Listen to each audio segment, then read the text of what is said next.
Chapel কুস্তি সাজে আবার কনক বন্ধু জনু লুটি বসাইল এবার মদন মোহন দধি মাঝে মদন মহদধি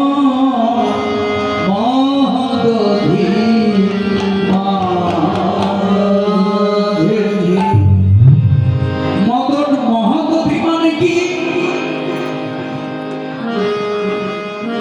মদন মহদধি মানে মহাসাগর। মহাসাগরের জলের শেষ আছে? বিশাল সাগর। এখানে সাগর কোথায় গো?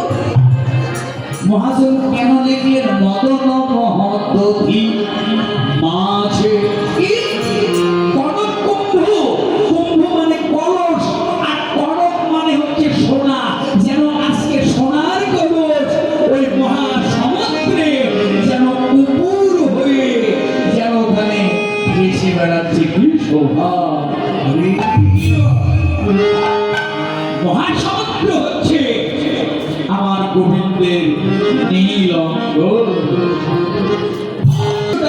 দর্শন করে মনে হচ্ছে যে বিশাল মহাসমুদ্র। আর রাধারানী যে আমার গোবিন্দের গলা ধরে ঘুমাচ্ছে, রাধারানীর অঙ্গ কান্তি মনে হচ্ছে যেন একটা সোনার কলস ওই মহদধি মহাসাগরের মাঝে উপুর হয়ে যেন ওখানে ভেসে চলে যাচ্ছে। কি অপূর্ব শোভা! জীবন তনু মন মানে জীবন আছে, তনু মানে দেহ, জীবন মানে প্রাণ। এই যে জীবন তনু মন মনে মনন করে, এই দেহ মাঝে মন আছে, চিত্ত আছে, আছে না? ও মা, এই দেহ মাঝে কি কি আছে? বলছি মন আছে, প্রাণ আছে, আর চিত্ত আছে। এক একজনের এক এক কাজ, মনে মনন করে, চিত্ত চিন্তা করে, তাই না? তাহলে মিলনটা হচ্ছে মন, প্রাণ, চিত্ত। এগুলো কিন্তু একত্রিত হবে। তাই মহাজন লিখেছে আজকে রাসের মহামিলন হয়েছে। এই তিনটির মধ্যে যদি একটি কম হয় তাহলে মিলন হবে। এই যে জীবন তনু মন, এই যে ভুজে ভুজে বন্ধন,